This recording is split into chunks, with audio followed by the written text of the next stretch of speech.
يا رفيق كفلا ما بزو الفنان علي عنبه فوق بيجو. لا ما بشيت ما بش المصري اليمني الذي في مصر أمانة قلال الحياة ما يستحوش ولا بيقدروا الفن اليمني ولا التراث اليمني. وإن جاء أحسن محب كان حيوصله بالسيارة حق المطار. عيب استروح سمت في البيضاء ما تبزوا فوق بيجو. قسما ولا ما تفيدها. قسما بالله انه هذا الكلام يا جماعه الخير قلتكم الله يبزو فنان اللي قدره ولا ميزته ولا اعتباره وقد خدم الناس كلهم. والله قد كان يصير عند المساكين بكم ما بش عند علي عنبه دولارات. زعم الفنانين اللي يجيب ب5 ب6 ألف دولار كان يكبر بخواطر الناس بكم واخرة هذا بزو فوق بيجو. عشي معاكم خزاشي ويجي معاكم. والله انه عيب قسما بالله عيب في حقكم انتم كاصحاب انتم معنا في مصر. والله اني عاد في حقكم فنان بزو فوق بيجو.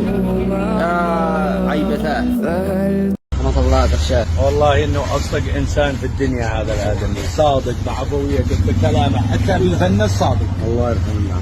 والله صادق في كل شيء. أسس مدرسة شعبية اسمها علي عنبه، مثل ما عمل فيصل علوي أسس مدرسة شعبية في لحن اسمها فيصل علوي.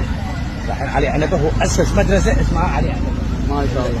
شعبية وهذا الذي ينسى التاريخ أبدا. نقرأ على الفاتحة. بسم الله الرحمن الرحيم. الحمد لله رب العالمين. صراط الذين أنعمت عليهم غير المغضوب. السلام عليكم ورحمة الله وبركاته. حياكم الله يا أحلى متابعين.